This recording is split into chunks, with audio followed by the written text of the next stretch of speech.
Hey, if you'd like to earn CEUs for this webinar, join the Safeopedia community at the link in the description below. Now on to the show.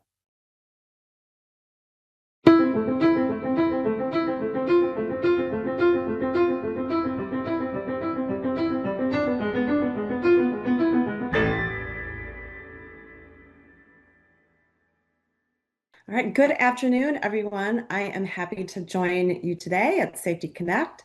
This session will share practical strategies for influencing operational leaders, breaking down silos, and fostering shared ownership of safety as a business value. Here is our agenda. First, to set the stage for our discussion, we're going to talk about an organization's culture and how it shows that it values safety within this culture. Next, we'll discuss decision-making and how good decision-making processes lead to good outcomes. Third, we'll talk about the importance of strategic planning. Fourth, we'll tie goal setting into the strategic plan. Fifth, we'll discuss how even the best strategic plans and goals can fail without strong ownership and implementation. And last, we'll cover iteration and monitoring so that you're adapting and continually improving. To set the stage, let's talk about communication. We all know that there's a big influence by leadership on safety performance. Leaders make a big impact, either positively or negatively, on all aspects of safety performance. So, safety professionals have to have the communication skills to build trust and engage teams. And it starts with getting information from the people at the pointy end of the stick, the line or the floor, and then actually listening to it. And then we need to be effective communicators and persuaders to get our operations, finance, HR, IT, engineering, robotics. There's a lot, but all those necessary partners to buy into our plan to make changes that will make safety and conditions for workers better. So I'm going to talk a lot today about your partners. And so just think about who that includes within your organization, because I'm not going to repeat all of them each time, but just refer to them as partners. So let's take a look at 4 key elements that shape that kind of communication and position a culture to move from enforcing compliance to truly enforcing or influencing behavior. First, trust and respect. This is the foundation. People need to feel safe, bringing up concerns, near misses, or potential risk without that fear of blame or retaliation. When trust exists, employees don't hide issues, they surface them early, giving us the chance to address hazards before they become incidents. Second, clear information sharing. Communication has to be accurate, consistent, and timely.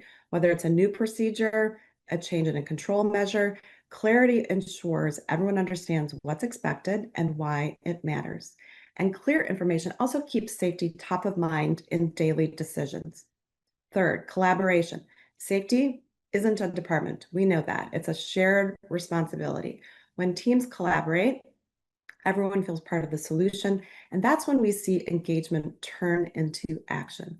And finally, organizational alignment. Safety has to connect to that broader mission and business goals. And when people understand how their work contributes to overall success in an organization, they see safety as integral to performance and not just an add-on. So together, these 4 elements create the environment where safety thrives and communication drives results. So we understand that strong communication and trust are core of a healthy organizational culture. So now the next step is to look at how we talk about safety itself. If we want to move beyond slogans to real sustained improvement, we have to look closely at the language we use every day when we talk about safety, because words do shape perception and perception drives behavior. That said, I want to spend some time talking about the 2 concepts of culture and climate. So first, let's understand what we mean when we talk about an organization's culture. You often hear the term safety culture, and just so you know, I rarely use that term, only if I'm mirroring someone else's usage, and I don't really want to get into a whole discussion over the distinction between safety culture and an organization's culture. But safety shouldn't be in a silo. In reality, an organization's culture cannot be separated from its safety culture. That's my view. So I look at the term safety culture as being rather messy and potentially meaningless. So that's my view on culture. Let's now talk about climate. We frequently see the two terms climate and culture being used interchangeably. Safety climate, in comparison to culture, is more of a snapshot. So, how do we feel about safety right now? So, it's the organization's current temperature or mood about safety. And that can change in an instant if somebody gets hurt today. Safety climate is much more fluid. So if you can influence safety climate team by team, department by department, leader by leader, then you're creating a sustainable method for shifting the organization's culture overall and over time. But changing organizational culture is a never-ending endeavor. It's not one and done. It doesn't happen overnight, and often it doesn't happen as quickly as we like. So while climate is ever changing, the key is to be consistent with things that foster that engagement, that cycle of communication. And when you start to get those things happening on a micro scale, that safety climate can then start to influence the culture overall. One great resource on changing organizational culture is James Clear's book, Atomic Habits. And the core idea of atomic habits is that small, consistent changes compound into remarkable results.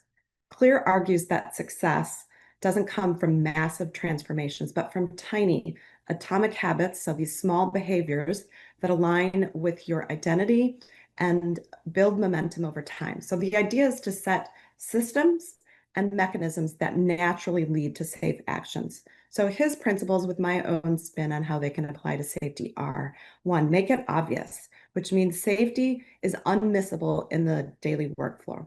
So examples here would be visual cues such as dashboards, AI camera alerts on real-time risk levels.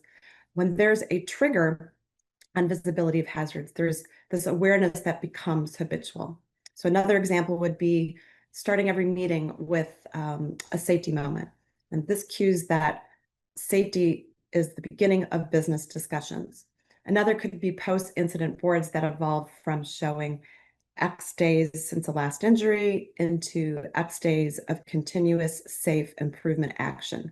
That's a subtle cue that safety is a daily behavior, not an absence of harm. Second, make it attractive. So you shift the narrative from safety is compliance to safety is how we win. Examples here would be recognition. So spotlighting teams who improve leading indicators like near miss reporting or proactive actions, rather than, again, just focusing on low injury rates. In performance management, it could be tying leading safety metrics into annual goals. In hiring and onboarding, it's integrating culture stories and values early in onboarding instead of just treating training as a checklist. And third, make it easy. So design systems so the safest action is the simplest action. And here examples would be digital tools like mobile reporting apps with voice notes or the ability to upload photos to reduce barriers to speaking up, or forklift AI cameras that automatically detect unsafe conditions. And fourth, make it satisfying. Create positive feedback loops that make safety rewarding. This could be gamification or wearables that provide notifications when thresholds are exceeded, turning feedback into micro learning. Another would be equipping supervisors with instant recognition tools like safety tokens or digital kudos, so that when they observe a worker doing something, they immediately acknowledge it.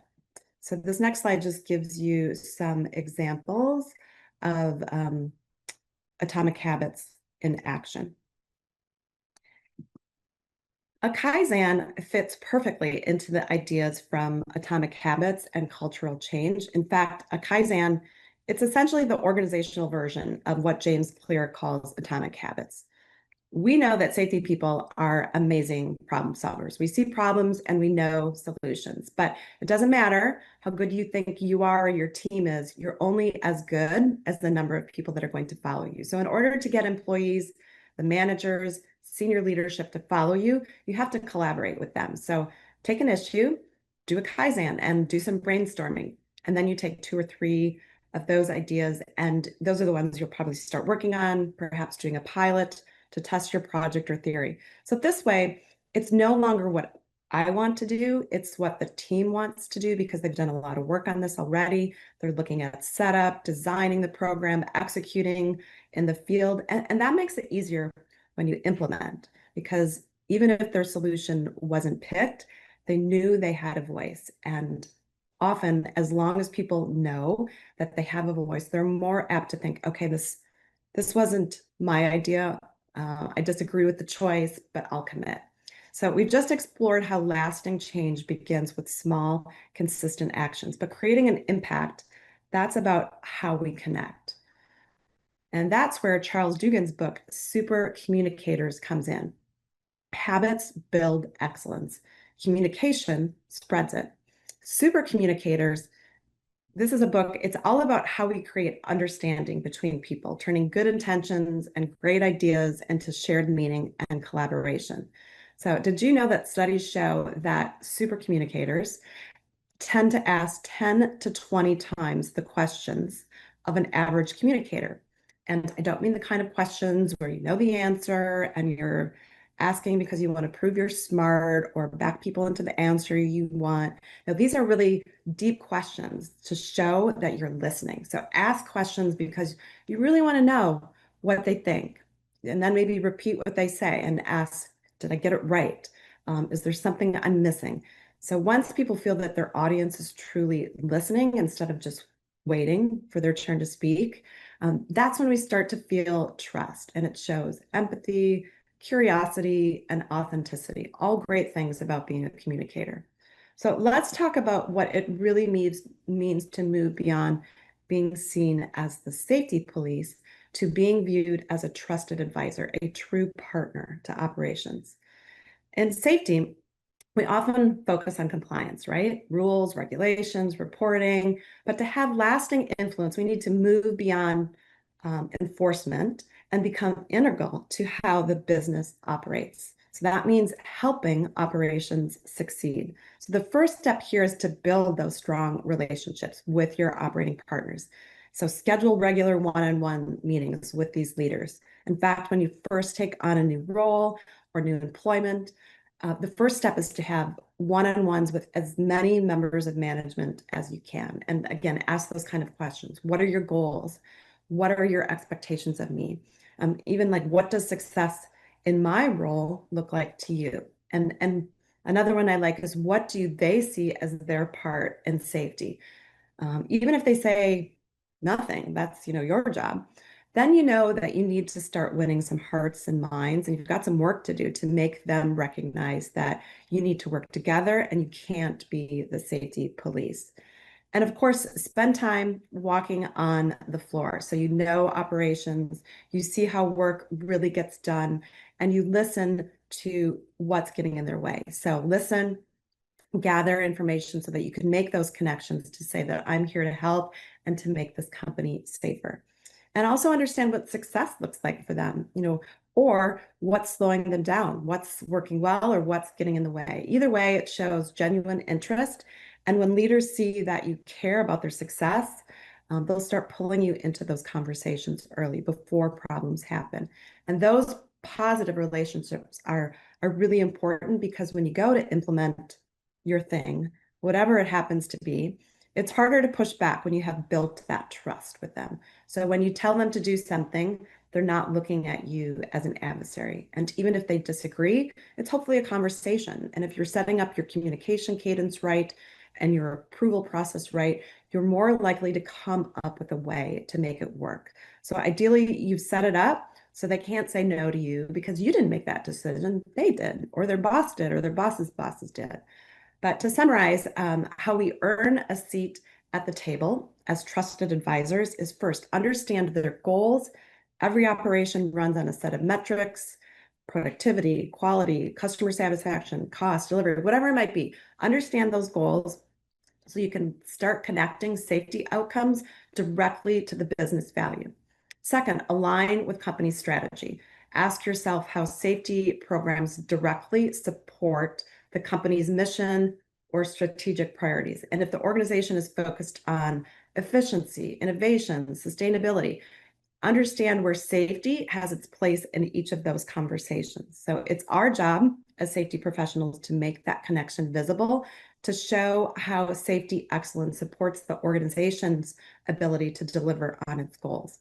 And third, define success together. Don't define safety success in a vacuum. Bring leaders into the conversation so they can help shape the programs and take ownership of them, and stop seeing safety as your responsibility and start viewing it as shared success. Okay, we're going to do a little bit of just sort of interactive. I cannot see the chat apparently, but I would love for you to drop in to the chat box, share what you or your company has done to shape organizational culture. And you can continue to chat amongst yourselves on some of these questions, and hopefully you come up with some great ideas to help the other participants. All right, moving on to decision making. One of the biggest insights from modern research is that serious injuries and fatalities don't start with just the person at the front line. They start months earlier with organizational decisions made higher up the chart or higher up the chain, sorry. And this chart illustrates that progression. You'll notice that corporate and site level decisions on issues such as resources, staffing, scheduling, production targets, those often occur weeks or months before an incident happens. By the time an event reaches the day, the frontline team is simply operating within the conditions those earlier decisions created. And that's not about blame, it's about understanding influence. Serious incidents are rarely the result of a single unsafe act. They're usually this cumulative outcome of small choices made across the system, sometimes far removed from where the injury occurs. So good safety leadership means helping everyone make better decisions, especially those who design the work, allocate resources, or set priorities. So it means asking questions like, are we giving teams enough time to do the job safely? Are procedures realistic under current pressures? Do our metrics unintentionally reward risk taking? So to truly prevent SIFs and other injuries, we must strengthen decision making, and safety leaders must connect those dots between organizational decisions and frontline outcomes. As many of you know, even the best decision-making process doesn't work if people don't understand why a decision was made, or they don't believe it benefits them. So that's where influence comes in. And here are 3 practical ways to strengthen how we communicate decisions so that they stick. First, I cannot underestimate the importance or the ability to tell a good story. And that could be verbally in a narrative, or it could be written. But data and policies might explain what we're doing, but stories explain why it matters.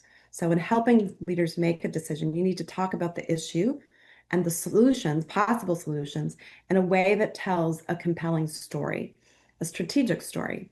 And this story should tell your audience, your stakeholders, that you understand, that you're on their side to help them win, and you want to discuss solutions.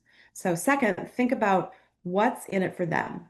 How are you helping them solve a problem that impacts their performance or something that keeps them up at night? And this idea was inspired by Joe Polish's book, What's in It for Them? And it reminds us to focus on others' perspectives, whether it's frontline workers or senior leaders. Every person wants to know how a decision affects their goals, their workload, their values. And when we speak to those needs, we can potentially turn resistance into engagement. My third tip is use data wisely. Data can build credibility, but too much data can overwhelm or at times disconnect your audience. So for some, this may mean the right level of simplicity so they can grasp it, or you could have a data sophisticated audience, and there you need to give them the right depth or granularity that they're seeking. So frame the data in a way that is needed for your audience's understanding. The best safety leaders use both data and storytelling to influence action. We just talked about how organizational decisions, often made far from the front line, can directly influence SIFs. So the question becomes, how do we strengthen the way that we make those decisions in the first place? So we're going to look at a couple of frameworks. This framework from UMass Dartmouth provides a clear step-by-step process that safety leaders can use to make better, more deliberate choices, whether it's about operational priorities, corrective action, strategic planning. I'm not going to go through it because we're short on time, but using some kind of structured process helps. It helps you ensure that you're solving the right problems with the right input from the right people. So it creates that culture of learning rather than reaction. Let's look at another decision-making process. Amazon's decision-making process is often cited as one of the key reasons for its sustained innovation, its agility, its customer-centric success. And Amazon has developed a distinct culture and a set of principles that guide how decisions are made. They balance data-driven rigor with speed and long-term thinking. So from my time at Amazon, most of this discussion occurred in the format of a white paper, which according to their rules is a 6-page narrative, no more, but there could also be an appendix, which takes the document well beyond 6 pages. And this white paper informs readers concisely about a complex issue, and it's meant to help readers understand an issue, solve a problem, or make a decision. So reading white papers, it really trains our brains to sort out what matters from what doesn't matter, and again, to write in that way that you're telling a good story so that readers can understand. It's a lot harder than a PowerPoint. Authors are forced to run complete analysis. There's data, distinguish between subtle nuances, articulate their logic, prioritize various ideas. So they can be difficult to write, and they are usually not written alone. The great white papers are written and then rewritten, shared with your colleagues who are asked to improve the work, and then edited again to address that feedback. So these white paper meetings at Amazon begin in silence with everyone reading the paper about the topic that they've gathered to discuss. And that's usually for about 30 minutes, maybe 60 minutes. And then the paper and the topic are opened for discussion. At the end of almost every meeting, a decision is reached or action plan put into place. So you see that bias for action in this process. Another concept important to good decision making is to recognize that there are 2 types of decisions. I'm going to refer to these as type 1 and type 2 decisions. Type 1 decisions are consequential. They're irreversible or nearly irreversible, and they're viewed as one-way doors. If you walk through and you don't like what you see on the other side, you can't get back to where you were before. So these decisions, these type 1 decisions, they go through a heavyweight process to ensure they reach high quality decisions. They're made with deliberation and consultation, because taking type 1 decisions too lightly is a potentially critical mistake. In comparison, type 2 decisions refer to those that are changeable, reversible. So think of these as the two-way door. If you've made a suboptimal type 2 decision, you don't have to live with the consequences for that long. You can reopen the door and go back through. And these decisions can and should be made quickly by high judgment individuals or small groups or teams. At Amazon, they refer to this as a no bigger than a 2-pizza team.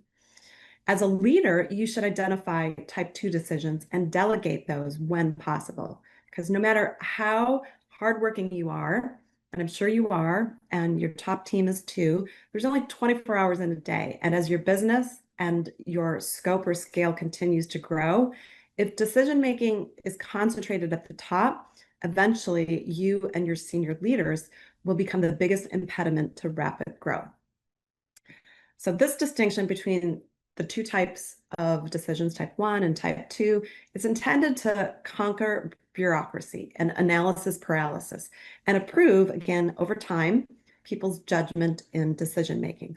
So the challenge and one mark of great leadership is to know when to apply each approach. So asking yourself, is this a type 1 or a type 2 decision?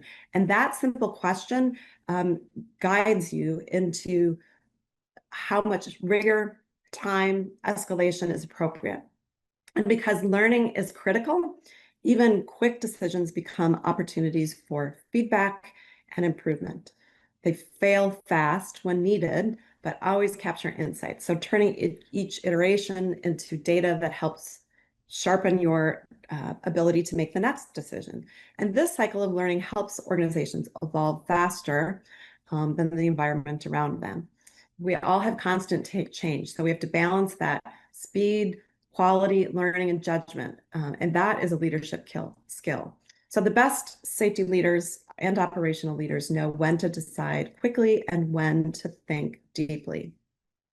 All right, another important concept to good decision making is to recognize when you don't need to wait for all of the information. Most decisions should probably be made with somewhere around 70% of the information you wish you had. But if you wait for 90% or more, in most cases, you're going to be moving too slow. Plus, either way, you need to be good at recognizing and correcting bad decisions. So if you're good at course correcting, being wrong may be less costly than you think, whereas being slow could cost you for sure. Another important concept is disagree and commit. What I mean by that is if there's a disagreement on a decision, teams are encouraged to debate even vigorously, but then commit once a decision is made, even if not everyone agrees.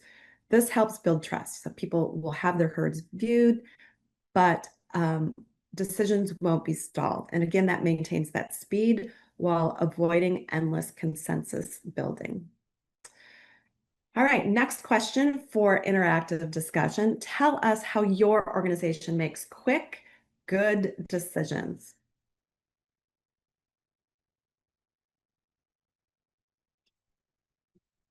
Also important to getting buy-in is your strategic plan. Typically, this is something that should be done annually, and I'd like to see it again in the format of a 6-page white paper, although I'm sure your organization has their own process. But it sets forth not only your vision for safety in your organization, but it sets forth the roadmap on how you, and by you, I again mean all your partners and operations, how you're going to accomplish this. So here's a breakdown of how an organization might approach strategic planning. So this document is going to discuss how you're going to continually improve in safety to reduce risk and injuries. And again, this is a team effort. It usually takes weeks to produce. It's not a simple task, but the stakes are high, so it's worth the investment.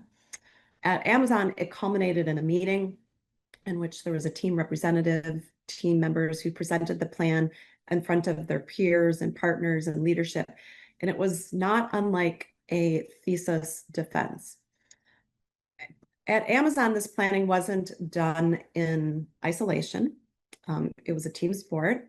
And I think for any strategy to work, especially one as important as safety, it has to reflect the voices, the challenges, the ideas of people planning and doing the work every day. So strategic planning works best when it's not just the senior team setting the goals, but when you invite employees, site leaders, managers, technical experts, robotics, into the conversation. So if strategy is only created at that top, it's often met with quiet resistance lower down, and people don't see their fingerprints on it. So when we bring in those cross-functional teams, they'll make it better. They'll help you understand how to make that roadmap occur.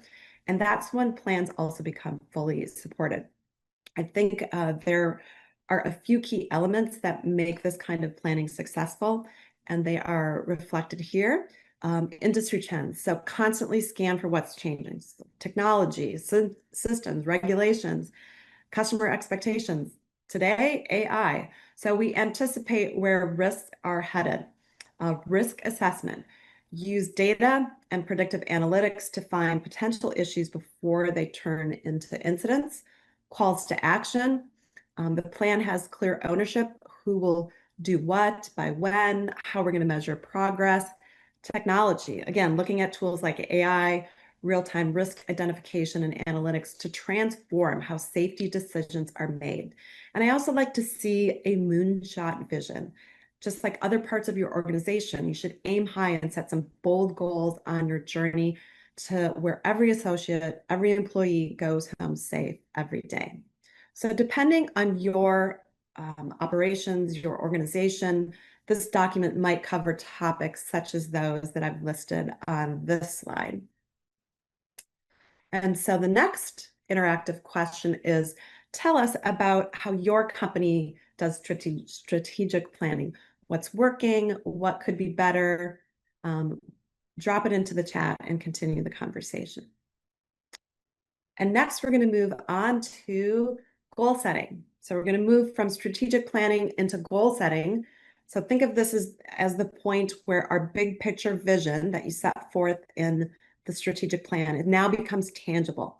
The plan gives us the why and the where, defines the direction we're heading as an organization, but goal setting, it gives us the how. So goal setting is about connecting those dots that the company wants to achieve with what people do every day in their work. So it turns that vision into something real and trackable. So we set clear, meaningful goals and we give teams direction and purpose. So setting measurable safety goals also helps leaders make better decisions about where to focus resources, because we all know we have those discussions about what risks to prioritize and how to track improvement over time. So once you have that strategic plan, goal setting ties pretty easily into it. So a great approach is to work backwards from your strategic plan.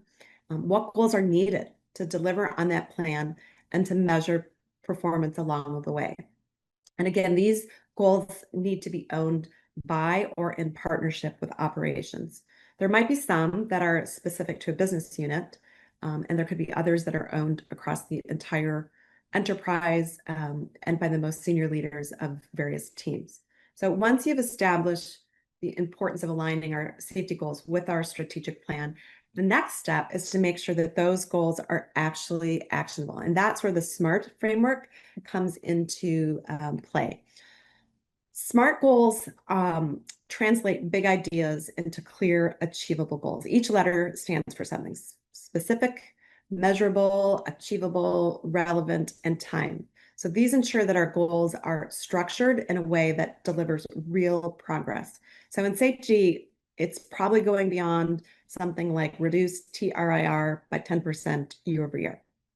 Instead, we should define what that reduction looks like operationally. So what are the projects, the process changes, or the behaviors that are going to deliver on those goals? What's driving it? So if we can use data-driven methods and calculate entitlements for each project, similar to the Six Sigma approach, that helps us understand what level of injury reduction is realistic and where interventions will help have the greatest impact. So again, that helps you with your resources of what projects are above the line versus below the line.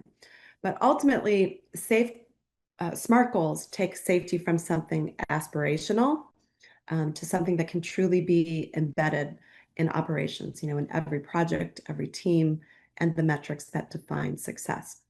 So one more word about this process. I think if you do this, it also helps in terms of the budgeting process. It makes the budgeting process simpler. It's really, the budgeting process becomes the consequence of planning decisions that have already been made. Those hard choices have been thought through.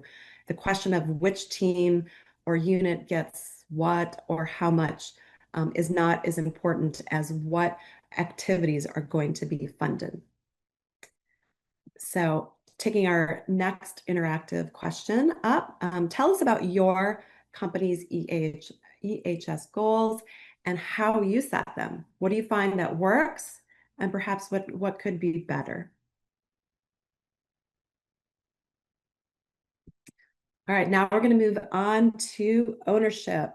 Let's be honest, people tend to prioritize goals over which they have more influence and those to which their boss is paying attention, right? No one wants to be called out for failing to meet a goal that was assigned to their team because you've set up your process for cross-team collaboration. So when everyone feels ownership, of the why and how behind your goals, implementation stops being a compliance exercise and becomes a culture of continuous improvement. So ownership and implementation are where those plans meet reality. Um, you can have the most sophisticated systems and the clearest goals, but if your teams don't believe in them or don't see how they connect to their daily work, progress can stall. So let's break down the key success factors that turn strategic plans and goals into results. One, do it well. You have to have committed team members who execute carefully and thoughtfully. They know how to adapt when conditions change, but they never lose sight of the goal. Two, be accountable. When people own a task, they care more about it. They care more about the outcome. So again, accountability leads to consistent, it impacts quality and it impacts those early problem solving actions. Three, address roadblocks. Engaged teams don't wait for somebody else to fix things. They raise issues, they collaborate, they address those obstacles quickly. And four, feel empowered. Again, ownership fuels motivation. And when employees believe they have a voice and influence, performance and innovation rise naturally. And then fifth, back to communication. Keep having that continuous feedback loop to make your strategy stronger. All right. One of the most powerful tools for turning plans into actions is a RACI, in my opinion. And a RACI, that stands for responsible, accountable, consulted, and informed. And it may sound simple, but the value of a RACI lies in clarity.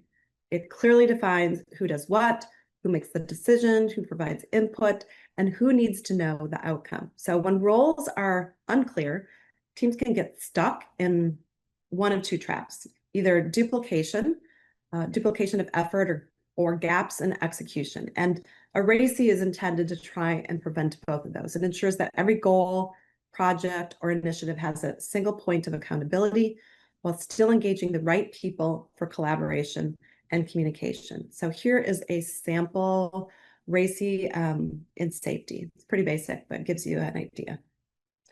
Another comment on implementation. First off, your implementation, again, should not be just you doing it, especially when it comes to going back to the theme of needing everyone to be owners. This has got to be everybody doing it. So everyone has skin in the game and everyone is held accountable or has their role. So the moment that you get that yes, that this is what we're going to do, then you start planning, involving all the different members of your partners and your teams, everyone in your RACI. So what is their role?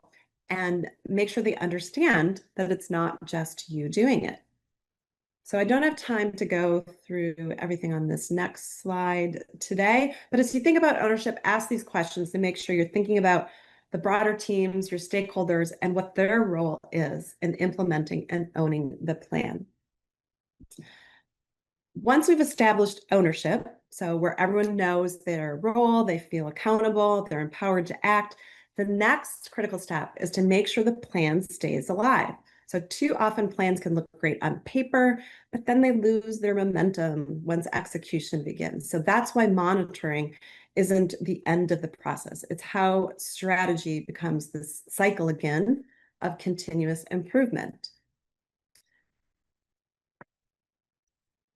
So once you have the goals, there should be real-time monitoring of them. What are the metrics that you're trying to track to measure performance on the plan and the goals? So strong monitoring, it's not just measuring compliance, it's also about that constant learning, and it allows teams to pivot quickly when conditions change. So they're staying focused on what matters most and to see the tangible results of their efforts. So in safety, I think we all know that this means more than just tracking lagging indicators. It's about how can we use leading indicators and do research to really understand how these tie into our safety performance and our broader impact on operational excellence. So use AI tools, understand the why behind performance trends. And when done well, monitoring can reinforce engagement. It shows people the plan and that their actions, like all this work that they're doing, it's making a difference. So the system, the cadence of review, of monitoring the plan, it may depend on the group that is reviewing the progress or whether the focus is on safety or a broader operational review. For example, there might be a weekly senior operations review that lasts an hour. And here safety goes first because safety should be how every meeting begins, even at that senior level. But here safety may get 5 or 10 minutes to cover recent events, key metrics, and goals. Separately, there could be a quarterly business review focused just on safety, and even a monthly business review. Perhaps here it's just with a business unit that deep dives safety projects and metrics specific to their business, including safety and all, again, your partners. And there can also be weekly meetings to discuss incidents and identify trends and actions. But all of these, the QBRs, the MBRs, the WBRs, they are even more important because you've delegated ownership and decision making. Remember a little bit ago when I was talking about type 2 decisions, but you still need to know, what's going on and to be able to pivot as you make reassessment of plans. So for any of these, bad news being read on a goal shouldn't be kept from top management until it's too late to do anything about it. You don't want that. Today, the availability of real-time data really helps with transparency, and hopefully that transparency and ownership helps you remove roadblocks, any roadblocks that you're experiencing. So it could be, did you run into a problem with job rotation and some software that's needed to implement the rotation? Who do you need to solve for this issue? And hopefully, because the goals are owned across multiple teams, you're getting that collaboration that you need to solve the issue. So tailor your formatting to your organization and your audience, but these are some formats that might be used, again, white papers, flash reports, and software tools. And then when you have implementation, when that's complete, you're going to create an after action review. So this is how it went. We had an anticipated ROI. This is what our actual ROI was. But this document's going to do two things for you. It's going to, one, you're going to put it in your own virtual personal briefcase. And this way you're tracking your accomplishments as a safety professional. And two, you're going to share it with your management. The more you do this, every time you ask for something else and you show that you delivered the ROI, they're going to believe you. You're going to start to be seen as that person that is adding a lot more value to the organization. But you have to share those results. And if it's a bad result, then you have to have a discussion. So, this didn't work out as planned. What do you think we should do about it? I've got some ideas, but what do you think?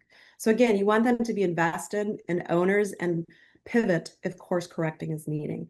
And even after you complete that particular initiative, on the back end, keep building. What happens next? You have to have that follow to keep those conversations going. And then you can ask for the next thing.